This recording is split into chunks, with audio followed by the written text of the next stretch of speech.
You're standing in the lobby of a $50 million mountain estate in Aspen, Colorado. The chandeliers above you are made of hand-blown Venetian glass. There are fresh white orchids on every surface. Outside, snow is falling in slow, perfect sheets against the floor-to-ceiling windows. The view is the kind you see on screensavers and think can't be real. And you are wearing a gray cashmere blazer. Simple. Quiet. Tailored. The woman across from you, your mother-in-law, is pointing at you in front of 47 guests, her diamond rings catching the light, her voice like a blade dipped in honey. "You don't belong here," she says. "You never did. And everyone in this room knows it." The room goes silent. Every eye turns to you. The staff. The guests. The family. Your husband, God bless him, is frozen in place, jaw tight, hands trembling at his sides. And then, you smile. Not because you're hurt. Not because you're scared. Because you've been waiting 6 years for this exact moment. Because the woman who just told you that you don't belong here? She doesn't know that you own the building she's standing in. She doesn't know that you hold the deed to every single brick of the empire her family spent 3 generations building. She doesn't know that the quiet girl they dismissed as a nobody is the one who decides whether the Harrington name survives the next 30 days. My name is Maya. And this is the story of how I learned that the most dangerous person in any room is the one that nobody is watching. If you've ever been looked down on, dismissed, or treated like you were invisible by the very people who were supposed to welcome you, this story is for you. If you've ever had to sit at a table where everyone laughed at your expense and smiled like it didn't cut straight through you, stay. Because what happens next is going to feel like justice. The slow, satisfying, absolutely devastating kind. Hit that like button right now. Subscribe if you haven't already. And drop a comment below. Tell me a time someone underestimated you. Because today, we're celebrating the ones who stay quiet and build in the dark. Let's get into it. To understand what happened in Aspen, you have to understand where I came from. Not geographically. Geographically, I grew up in a small town in Ohio. Dayton. Middle of the state, middle of the country, middle of everything and exceptional at nothing. My father was an electrician. My mother taught 3rd grade for 22 years. We had a house with a leaky garage and a backyard big enough for a trampoline and a vegetable garden that my mother was fanatical about. We weren't poor. But we weren't the Harringtons. The Harringtons built things. Literally. Harrington Construction Group was one of the oldest, most established commercial construction companies on the East Coast. 3 generations of Harrington men had broken ground on skyscrapers, hospitals, sports arenas, and government buildings from Boston to Washington, D.C. Their name was carved into cornerstones. Their face was on the cover of Forbes once, in 1987, in a photo that Patricia Harrington, my future mother-in-law, had framed and hung in the foyer of every home she owned. They didn't just have money. They had mythology. I met James Harrington, my husband, 6 years ago, at a university conference on sustainable infrastructure. He was on a panel.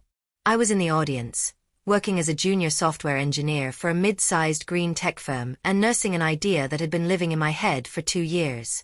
An idea I hadn't told anyone about yet. James was everything you'd expect from someone who grew up the way he did. Sharp, confident, effortlessly well-dressed. But he was also funny. Genuinely funny. And he listened. He didn't just wait for his turn to talk the way most men at conferences did. He actually listened. We got coffee. Then dinner. Then we talked until 2 a.m. on a bench outside the hotel while everyone else went to sleep. 6 months later, he proposed. And 6 months after that, I became Maya Harrington. And the family began their work. The first time I met Patricia Harrington was at Sunday dinner. James had warned me. My mother is particular, he said, straightening his collar in the car outside their Connecticut estate. She has a way of sizing people up. Just don't take anything personally. I should have taken everything personally. Patricia Harrington was in her early 60s, but she carried herself like a Roman empress. Tall. Immaculate. She had the posture of someone who had been told their entire life that their presence was a gift to whatever room they walked into. She wore a navy dress that I would later find out was custom couture. Her handshake, when she finally offered it, not a hug, mind you, a handshake, was dry, brief, and dismissive. "James has told me so much about you," she said. Her smile didn't reach her eyes. "You work in computers, is it?" "Software engineering," I said. "Green tech, specifically. Renewable energy infrastructure." "How sweet," she replied, and turned away. That was it. That was the entire conversation. 6 syllables. How sweet. 2 words designed to fit everything I did into a tiny, inconsequential box and close the lid. The rest of the family wasn't much better. Diane, James's older sister, and the family enforcer, greeted me with a smile so sharp it could cut glass. She was a woman who had married well, never worked a day in her adult life, and had decided that her primary occupation was the management of everyone else's perception of the Harrington brand. She had opinions about everything: what I wore, how I spoke, where I'd gone to school, what neighborhood we should live in, what charities I should donate to, and, most pressingly, what kind of wife I was qualified to be for her brother. "James mentioned you're from Dayton," she said, loading the word like it was a small grenade. "Born and raised," I said. "How fun," she replied. Same 2-word dismissal as her mother. Must have been a family tradition. Cole, James's younger brother, was the loudest and the cruelest, but at least he was honest about it. He didn't use double meanings or polished condescension. He just said the quiet part out loud. "You know what I respect," he said to me at that very first dinner, halfway through the roast lamb. "Ambition. Real ambition. The kind that builds things. No offense, but tech stuff, apps and code and whatever, that's not building anything real. That's not legacy. You can't put software in a cornerstone." "Cole," James said. "I'm just being honest," Cole shrugged. "Legacy matters. It's what separates the people who last from the people who don't." I remember looking at my plate, cutting a small piece of lamb, chewing slowly, thinking, "You have no idea what I'm building." But I said nothing. Because that's what I do. I build in the dark. I let people define me in their heads until reality redefines everything for them. Let me be clear about something. 6 years is a long time to absorb the kind of treatment I absorbed from the Harrington family. 6 years of being introduced as James's wife, rather than by my name. 6 years of holiday dinners where Patricia would find a way to bring up James's ex, a woman named Charlotte, who came from old Northeastern money and whose grandfather had apparently once played golf with Gerald Ford, a detail Patricia mentioned no fewer than 11 times across those 6 years. 6 years of Diane suggesting, in the gentlest, most manicured way possible, that I wasn't built for the spotlight that came with the Harrington name. 6 years of Cole making jokes about my salary, my car, my zip code, and once, and I will never forget this, pointing at my shoes at a family Christmas party and saying, loud enough for the whole room to hear, "Are those from Target?" No judgment. We can't all afford the real thing. The room had laughed. James had told him to stop. Patricia had changed the subject. And I had smiled. I smiled because what I understood, what I had understood since the very first Sunday dinner, was that these people had never been genuinely threatened. They had money that came from before them. They had reputation that was inherited, not earned. And people like that don't know how to handle someone who is quietly, methodically, patiently building something they can't see yet. They mistake silence for weakness. They mistake patience for acceptance. What I had accepted was none of it. Not one word. What I had done, in the 6 years I smiled at their dinner tables and nodded at their condescension, was build. My company, Novaterra Energy, had started as the idea I was nursing at that conference where I met James. A software-driven platform that modeled and optimized renewable energy grid systems for large commercial clients. We weren't just selling green energy. We were selling the intelligence behind it. The algorithm that made it efficient. The system that made it scalable. I had co-founded it 18 months into my marriage, using savings I had carefully accumulated and a seed round from an angel investor who had seen my pitch and called it the most elegant solution to a trillion-dollar problem he'd ever encountered. I didn't tell the Horringtons. I didn't tell James at first, either. Not because I was hiding it from him.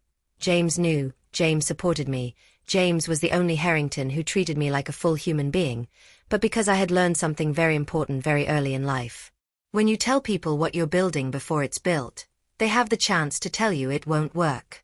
And I couldn't afford to hear that. Not from them. So I built in silence. And I waited. The invitation came by courier. Cream-colored envelope, gold-embossed lettering, a wax seal with the Harrington family crest. Yes, they had a crest, because of course they did, and inside, a card that read, "You are cordially invited to celebrate the 65th birthday of Patricia and Harrington. A private celebration will be held at the Harrington Mountain Estate, Aspen, Colorado, January 14th through January 16th. Black tie. Family only. Family only." They'd underlined it. James held the invitation like it was something fragile. He looked at me with that expression I knew so well, the one where his love for me and his complicated grief about his family fought each other across his face. "We don't have to go," he said. "We're going," I said. "Maya." "James." I took the invitation from him. I looked at it. I turned it over in my hands. I thought about 6 years of polished insults, of dismissals, of how sweet and Dayton. How fun and those shoes, are they from Target? "We're going," I said again. I wouldn't miss it for anything. He studied my face for a long moment. He knew something was happening behind my eyes. He always knew. That's why I love him. But he also trusted me. That's why I married him. "Okay," he said. "We go." What James didn't know, what no one knew, was that 3 days before that invitation arrived, something had happened that changed the entire landscape. Novaterra Energy had gone public. Let me tell you about IPO day. I was sitting in a conference room in Lower Manhattan, surrounded by my team, my legal counsel, my investment bankers, and about 47 cups of coffee. The market had opened. The ticker was live. And Novaterra Energy, NYSE, NVTA, had opened at $38 per share. By 11 a.m., we were at $61. By 2 p.m., we were at $79. By closing bell, we settled at $84 a share. My co-founder, a woman named Priya who had been with me since the very beginning, grabbed my arm so hard she left a mark. She was crying. I wasn't. I was doing the math. I held 31% of Novaterra. At $84 a share, after dilution, that translated to a net worth of approximately $2.3 billion. I want you to sit with that number for a second. Not because I'm bragging. I'm giving you the context for everything that's about to happen. Because the woman who Patricia Harrington had written off as a nice enough nobody from Ohio who was lucky enough to marry her son, had just become one of the wealthiest self-made women in the United States. In one day. And nobody in the Harrington family had any idea. Here's the thing about building a company that works with commercial infrastructure clients. You learn things. You see things. You have access to financial data and industry intelligence that most people never even think about. And what I had known for about 8 months, what had been sitting in the back of my mind like a quiet fire, was that Harrington Construction Group was in serious trouble. Not public trouble. Not yet. The Harrington name still carried weight. The press releases were still optimistic. Patricia still wore couture. Cole still drove a Porsche. But the numbers told a different story. The company had over-leveraged itself in a massive commercial real estate development project in downtown Philadelphia. The project had gone sideways. Cost overruns, supply chain issues, a contractor dispute that had metastasized into an ugly lawsuit. The bank debt was piling up. The construction bonds were overextended. 2 of their biggest institutional clients had quietly walked to competitors. Harrington Construction Group, the 3-generation legacy, the cornerstone carver, the empire Cole was so proud of, was approximately 4 months away from being unable to service its debt. I had known this. I had said nothing. Because I had been watching. I had been doing my own due diligence. And approximately 2 weeks after our IPO, through a series of carefully structured transactions executed through a holding company that bore no obvious connection to my name, Novaterra Holdings had quietly purchased 38% of Harrington Construction Group's outstanding debt on the secondary market. I hadn't bought their company, but I had bought their debt, which meant that if and when the Harrington Group defaulted, and the math said it was a matter of when, not if, I would be their single largest creditor. I would be the person who decided what happened next. I want to be very clear about something. I didn't do this for revenge. Not originally. It was a solid distressed asset play. The bones of the company were good. The project in Philadelphia was a disaster, but the core business was salvageable with the right restructuring. From a pure investment perspective, it made sense. But I would be lying, if I told you that the timing had nothing to do with the invitation to Aspen. We flew to Aspen on January 14th. The Harrington estate sat at 9,000 feet above sea level, perched on the side of a mountain like it had grown there. I'd seen photos. James had grown up going there for holidays. But seeing it in person was something else entirely. The driveway alone was half a mile long, lined with towering pines heavy with snow. The estate was a masterpiece of mountain architecture, all raw timber, stone, and glass. 12 bedrooms. A private ski run. A wine cellar stocked with bottles that each cost more than my first-year salary. And a great room, the main gathering space, with ceilings 40 feet high and a fireplace you could park a car inside. It was extraordinary. It was also, as I knew from documents I'd reviewed the previous week, mortgaged to 78% of its appraised value. The other guests began arriving around mid-afternoon. Cousins, family friends, business associates. The people who orbited the Harrington Sun. They arrived in Range Rovers and private cars, trailing designer luggage and expensive cologne. They kissed each other on both cheeks and made the kind of small talk that sounded like substance but contained none. James and I arrived in our rental car. A Toyota. A very sensible, comfortable Toyota. Cole noticed. Of course Cole noticed. Still rocking the economy class, James? He called from the driveway, laughing, slapping James on the shoulder. He glanced at me.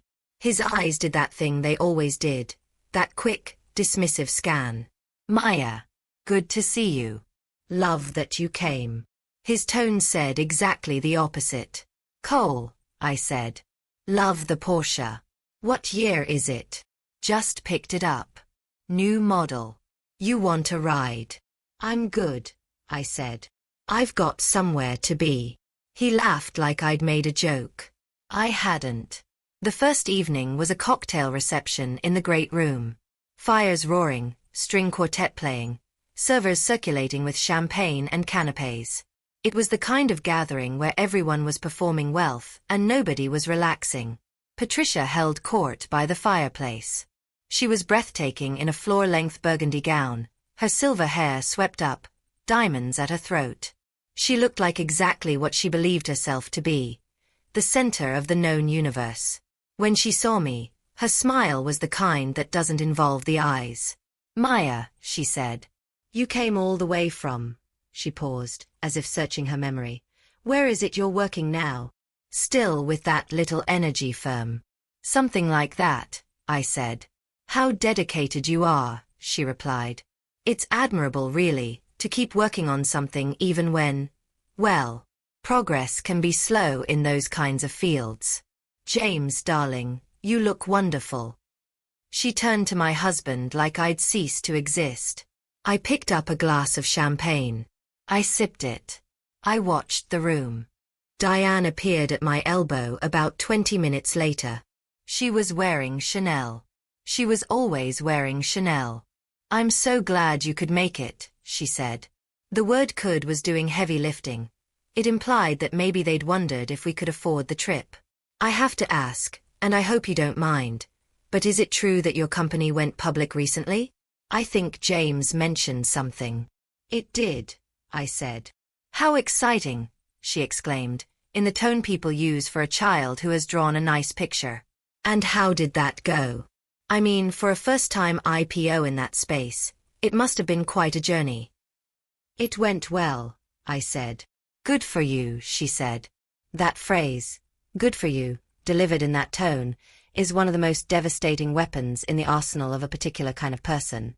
It says, your achievement is so small relative to my world that I can afford to be generous about it. I smiled. Thank you, Diane. She drifted away. I watched her go. My phone buzzed in my clutch. A message from Priya, my co-founder. NVTA closed at $91 today. We're trending. Also, the Harrington debt purchase cleared. You're officially on record. Per the terms, they'd need to notify the board within 72 hours of financial distress. Want us to accelerate the timeline. I typed back. Not yet. Let it breathe. I put my phone away. I picked up another glass of champagne. I watched Patricia receive her guests like a queen granting audiences. I thought about cornerstones. Dinner was served at a table that seated 48 people. The table itself was reportedly a 200-year-old piece imported from a French chateau. The place settings were fine china. The flowers were winter roses, which I later learned had been flown in from Colombia at Patricia's specific request. I was seated at the far end of the table, not next to James. He was up near his mother, in the family cluster. I was placed between a business associate of Cole's named Bradford, a man who had clearly never asked a question in his life that wasn't about himself, and an older cousin named Harriet who spent the evening talking about her house in the Hamptons. Cole, from across the table, started it. So, Maya. His voice carried. He had that gift that certain people have, the ability to project their voice in a way that makes every conversation feel like a performance for an audience. I was doing some reading about your company. Novaterra, right? That's right, I said. Energy software, he nodded. Interesting space. Very crowded, though. I mean, what's the moat? There are 40 companies doing exactly what you're doing. How does a small startup compete with the big players? Is it a lifestyle business, or do you have real institutional backing? Lifestyle business. 2 words designed to reframe everything you've built as a hobby. We have institutional backing, I said evenly. How much? He asked it with a grin, like it was small talk. Like the answer couldn't possibly be significant. I paused. I thought about Sarah, my counsel, saying you're officially on record. I thought about $91 per share. I thought about 31%. Enough, I said. Cole laughed. That's a very careful answer. Cole, James started. It's fine, I said. I looked at Cole. I'm careful with numbers. It's a habit. I respect that, Cole said, leaning back. Frugality is a virtue, especially for people who are still in the building phase. Not everyone gets to play at the level we play at. Takes time. He looked around the table. Right. There was laughter. Mostly from the people in Cole's orbit, the ones who laughed at his jokes because his family had money and he was the kind of man who remembered who laughed and who didn't. Patricia, from the far end of the table, smiled at her wine. Diane touched her pearls. James's jaw was a solid, perfect line of contained fury. I picked up my fork. I cut a piece of roasted duck. I ate it slowly. I thought about the 38% I held. I thought about the creditor meeting that Harrington Group's bank had quietly scheduled for February 9th, less than 4 weeks away, to discuss the Philadelphia project default. I thought about the fact that I was the person they would be talking about at that meeting. And I felt something settle in my chest. Not anger. Not sadness. Certainty. After dinner, the guests moved to the great room for dessert and what Patricia called family conversation, which in practice meant Patricia holding a monologue about the Harrington legacy while everyone else nodded. She stood by the fire. She held a glass of cognac. She talked about the family's history. The first building they'd ever constructed, a municipal library in Hartford, Connecticut, in 1951. The cornerstones. The skylines they had shaped. It was, I'll admit, genuinely moving. Whatever I felt about the family, the history was real and it was significant. 3 generations of people who had built things that still stood. And then she looked at me. Directly at me. The room felt it. The energy shifted. 47 pairs of eyes followed her gaze. There is a reason, Patricia said, her voice clear and projected and deliberate, that we have always been careful about who becomes a Harrington. She paused. Legacy is not just about what you build. It is about who you are. Where you come from. What you carry in your bones. Another pause. Her eyes hadn't left me. James is a wonderful man. He always has been. But he has also always been too generous, too trusting. He sees the best in people. She smiled. The smile was for the room, not for me. We love that about him. Even when it leads him to make choices that don't always align with where this family is going. The room was silent. I put my dessert fork down. James said, "Mom." "I'm speaking, James." Her voice was gentle but absolute. A woman who had never been interrupted in her own home in 65 years. "I'm simply saying that a family like ours carries responsibility. We carry a name. We carry a standard. And there are people who are built for that. And people who are not." She looked at me one last time. "No offense intended, Maya," she said. "It's simply the truth. You're a nice girl. You've been a good wife to my son. But this," she gestured at the room, the estate, the dynasty it represented, "this is not something you can understand from the outside. You didn't grow up in this. And there's no shame in that. But you should know your place. Know your place." The fire crackled. Somewhere, a log shifted and sent up a small shower of sparks. I felt the familiar heat in my chest. The one I had learned, over 6 years, to sit with and breathe through. But this time, it was different. This time, it wasn't just heat. It was ignition.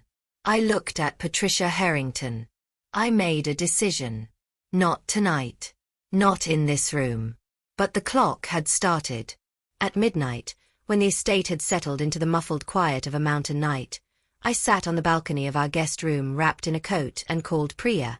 The stars above Aspen at 9,000 feet are something else. They look close enough to touch. Like the altitude has pulled you into a different atmosphere, one where the normal rules don't quite apply. "Are you okay?" Priya asked. She could always read my silences. "I'm clarifying my thinking," I said. "That's a Maya way of saying something happened." "Something happened," I confirmed. I told her about Patricia's speech. About know your place. About the smile that didn't reach her eyes and the way 47 people had watched me receive it and done nothing. Priya was quiet for a moment. "What do you want to do?" she asked. "I want to accelerate the timeline," I said. "The creditor meeting is February 9th. That's 3 weeks away. Can we move it?" "We can trigger a clause," she said slowly. "If we formally notify as a major creditor and request an emergency review of the debt servicing situation, we could potentially call a creditor meeting within 72 hours. We'd have to be the ones to initiate." "Do it," I said. Silence on the line. "Maya," Priya said carefully. "Once we do this, it's public. The Harrington Group will know immediately. They'll figure out it's you." "Good," I said. "You're sure?" I looked out at the mountains. At the dark peaks against a sky full of stars. "Patricia Harrington just told me I don't belong here," I said. "In front of 47 people. I've been sitting at their table for 6 years. I've listened to every variation of that message. I've smiled and swallowed it." I paused. "I'm done swallowing." I heard Priya exhale slowly. "Okay," she said. 72 hours. I'll file the notice at 6 a.m. "One more thing," I said. I want the holding company disclosure amended. I want Novaterra Holdings listed as the creditor of record, not the shell. My name attached. They'll know it's you before breakfast tomorrow. That's the point, I said. Good night, Priya. I hung up. I sat in the cold and looked at the stars. I thought, know your place. Then I thought about the 38% sitting quietly in my portfolio. I went inside. I slept better than I had in years. The next morning, January 15th, the morning of Patricia's actual birthday, the estate buzzed with preparations. The kitchen staff was producing an extraordinary breakfast spread. The decorators were arranging flowers. Patricia had planned a mid-morning family activity, a private guided ski run on their property, followed by a formal birthday luncheon. The mood was festive. I came down at 8:30 a.m. wearing a simple, clean-lined white turtleneck and dark trousers. My hair was down. I wore no jewelry except a small pair of stud earrings. I looked, to an outside observer, like someone's quiet, unremarkable wife. Cole was at the breakfast buffet when I arrived. He was in ski gear, laughing loudly at something Bradford had said. He saw me, nodded with that dismissive half-raise of his chin, and went back to his conversation. James found me at the coffee station. He looked at me with careful eyes. He'd been watching me since Patricia's speech the night before. He knew my silences better than anyone. "How are you?" he asked quietly. "Spectacular," I said. I meant it. He searched my face. "Maya, what's?" His phone buzzed. He looked at it. His face changed. This is from Dad's office," he said slowly, reading. "There's an emergency board notification about the company. A creditor has filed a formal review request. The legal team is saying," he looked up at me. His voice dropped. "The creditor is listed as Novaterra Holdings." He said the name slowly, like he was turning it over, like it was familiar but he couldn't place it. "Novaterra," he repeated. He looked at me. I looked at him. Understanding moved across his face like weather crossing a plain. Slow. Then all at once. His eyes went wide. His coffee cup stopped halfway to his mouth. "Maya," he whispered. "Is that?" "We should probably sit down," I said. "I have something to tell you before the others find out." We sat in a small alcove off the main hallway. Through the window we could see the mountains. Inside, I could hear the sounds of the estate preparing for the day. I told James everything. The Novaterra founding. The IPO. The numbers. And the debt acquisition, why I'd done it, what it meant, what the formal notice meant for his family's company. He listened without interrupting. That's what I love most about him. He listens. When I finished, the silence between us lasted about 30 seconds. "9 figures, he said finally. It wasn't a question. "Comfortably," I said. Another beat. "And you never told me." "I told you about the company," I said. "I told you we were growing. I told you we went public. You didn't tell me that." "No," I said. "I didn't." He was quiet. I watched his face. "Are you angry?" I asked. He thought about it. Really thought about it. James Harrington is one of the few people I know who actually considers his feelings before he speaks. "No," he said finally. "I'm not angry." He looked at me. "I think I'm in awe. And I feel," he paused, "I feel like I owe you an enormous apology. For every single time I let them make you feel small and told you to just let it go." Something unwound in my chest. Something that had been coiled there for 6 years. "You stood by me," I said. "Every time." "Not enough," he said. He took my hand. "What happens now?" "Now," I said, looking toward the great room where the sound of voices and laughter was building. "We go have breakfast." And we let the morning unfold. He squeezed my hand. "Okay," he said. "Lead the way." It took 45 minutes. Patricia was on her second cup of Earl Grey when her husband, Richard, a quiet, careful man who had always seemed vaguely apologetic for his family, walked into the great room with the expression of a man carrying a live grenade. Cole was behind him.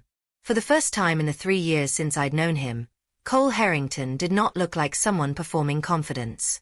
He looked like someone who had just received news that rearranged his understanding of the world. "Patricia," Richard said. His voice was measured. "We have a situation." "Richard, it's my birthday," she said. "I know. This won't wait." He glanced at me. His glance lingered. Patricia followed his gaze. She looked at me. Something flickered across her face. Confusion, not yet alarm. Cole said, "It's her." His voice was flat. The usual performance had evacuated. "The creditor. The Novaterra notice. It's Maya." The great room temperature seemed to drop 10 degrees. Diane, who had been arranging place cards for the luncheon across the room, went very still. Patricia set her teacup down with a precision that was more frightening than noise would have been. "I beg your pardon," she said. Richard said, "Novaterra Holdings has filed a formal creditor review. They hold 38% of the company's current outstanding debt. It's the single largest position. They have the right to request restructuring terms." He paused. Novaterra Holdings is a subsidiary of Novaterra Energy, Maya's company. The room was utterly silent. Patricia turned to look at me with an expression I had never seen on her face before. Not in 6 years. It was the expression of someone whose map of the world has just been shown to be fundamentally wrong. "That's not possible," she said. Her voice was very quiet. "It's documented," James said, stepping up beside me. His voice was steady. "Wire transfers, SEC filings, creditor registration. All of it is confirmed." "You don't have that kind of money," Cole said. He was looking at me like I was a stranger. Like the version of me he had built in his head was dissolving in real time and he couldn't find a replacement. "You're a software engineer. You drive a Toyota." "I do drive a Toyota," I said. "I like it. It's reliable." Patricia said, her voice rising slightly. "You went behind our backs. You manipulated." "I purchased debt on the secondary market," I said calmly. "It's a standard investment mechanism. Your company's debt has been available for months. I wasn't the only one looking at it." I paused. I was just the one who moved first. Patricia, appearing from across the room. "What does this mean?" "For the company." "It means," Diane said slowly, working it out, her face tight, "that Maya holds the deciding vote in any restructuring conversation. It means that if the company defaults, which according to the Philadelphia situation, it may, she's the primary creditor. She would be at the table." "She would be the table," Richard said quietly. He looked at me. Not with anger. With something that might have been reluctant respect. Patricia stood up. She crossed the great room and stopped in front of me. She was still regal. She was still wearing her birthday clothes. The diamonds were still at her throat. But something had changed. The authority she carried like a physical object, the entitlement that was as much a part of her as her bone structure, it had developed a crack. "You did this on purpose," she said. Her voice was low. "You engineered this." "I made a sound investment," I said. "You are trying to humiliate me. In my own home. On my birthday." "Patricia," I said, and I held her gaze. I was calm. Completely calm. "Last night, you stood in this room and told me I didn't belong here. In front of your family, your friends, your associates. You told me to know my place." I paused. "I thought about that. And I think you're right." She blinked. "I should know my place," I continued. "My place is at the table where decisions are made. My place is as the largest creditor your company has. My place is as the person who, if I chose to, could decide what happens to the Harrington Group in the next 30 days. I looked around the room. At Cole, standing with his hands at his sides. At Diane, with her lips pressed together. At Richard, who was watching me with the careful attention of a man re-evaluating a situation entirely. My place is exactly where I am standing. Silence. Patricia's chin was up. But her eyes had changed. "What do you want?" she asked. And I recognized the tone. It was the tone of someone who is accustomed to negotiating from power, discovering they're negotiating from weakness. It was unfamiliar to her. The words cost her something real. "I want the company to survive," I said honestly. "I want the Philadelphia situation restructured sensibly. I want the debt serviced on a timeline that is realistic. I want the board to stop making decisions based on the Harrington name and start making them based on actual numbers." I paused. "I have a restructuring plan. My team has been working on it for 6 weeks. It's sound. It gives the company a viable path forward. All I need is the board's cooperation." "And in exchange?" Richard asked. "In exchange," I said, "I want no more conversations about who belongs in this family. And I want the staff at every property your family frequents to be treated like human beings. Because I've seen how you treat the people who work for you, and it's going to change." I looked at Patricia directly. "All of it." The fire in the great room crackled. Patricia Harrington looked at me for a very long time. Her jaw shifted. Her shoulders dropped, almost imperceptibly, but I saw it. 6 years of watching people's body language will teach you where to look. "You're serious," she said. "I am always serious," I said. "I just don't always show it." The birthday luncheon happened. It was, by any external measure, a very elegant meal. But the table had reorganized itself in ways that were invisible and total. Cole was quiet in a way I had never witnessed. Diane picked at her food. Patricia sat at the head of the table and performed graciousness with the discipline of a woman who had been performing it for 65 years. But the performance had a new quality to it.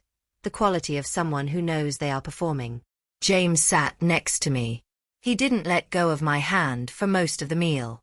Richard sought me out afterward, in the hallway near the study. "I owe you an apology," he said, "for years of allowing my family to treat you the way they did." "You were present for it," I acknowledged. But so was James. And James apologized. "So, I understand. The restructuring plan," he said carefully. "Is it genuinely viable? Independently modeled by 3 separate financial firms," I said. "I'll have my counsel send the full package tonight. You'll have it before breakfast tomorrow." He nodded. He extended his hand. I shook it. "Welcome to the family," he said, and for the first time in 6 years, I believed a Harrington meant it. James and I left Aspen on the 16th. The morning was clear, the kind of sharp, cold clear that feels like the world has been washed overnight. The mountains were catching the early light and turning gold. I sat in the car, the very sensible, very comfortable Toyota, and looked out at the view as we drove down the mountain. James said, "Cole called me this morning." "I know," I said. "I saw the missed call. He wants to apologize." "He can email my assistant," I said. "She'll put it in the right folder." James laughed, that real, full laugh I married him for. He reached over and squeezed my hand. "For what it's worth," he said, "I always knew you were the most formidable person in any room. I just didn't always say it loud enough." "You said it the only way that counted," I said. "You stayed." The restructuring plan for Harrington Construction Group was adopted by the board 6 weeks later. Unanimously. The company stabilized within a year. They repaid the debt on the agreed timeline. They are, as of today, one of my most profitable portfolio positions. Patricia and I have what you might call a respectful distance. She no longer tells me where my place is. I no longer need her to. At the last family gathering, a quiet dinner, not a performance, she sat next to me, and she said quietly without looking at me, "You're good for him." 3 words. That's all. But from Patricia Harrington, 3 words like that cost more than the cognac she was holding. I nodded. I said, I know. And we left it there. Because here is what I learned in those 6 years of silence and those 2 days in Aspen. Strength doesn't need an audience. It just needs patience. The people who dismiss you are not your enemies. They're your timeline. They're the thing that tells you how much longer you have to build before the reveal. Every sneer is a countdown. Every dismissal is a starting gun. You don't need to prove them wrong loudly. You just need to let the work speak. And when the work finally speaks, and it will, make sure you're in the room to hear what it says. If this story hit you somewhere real, if you have ever sat at a table where the laughter was at your expense, or been told to know your place by someone who had no right to define it, then you already know exactly what Maya felt in that great room. The patience. The calculation. The moment when the room goes quiet and the truth lands. Smash that like button if you got the satisfaction you came for. Subscribe for more stories like this every single week. We are just getting started. And in the comments, I want to know, has anyone ever underestimated you, and how did it turn out? Tell me everything. I read every single one. And if you want to keep this feeling going, click the next video right now. Another story is waiting. Remember, they mistake your silence for weakness. Let them.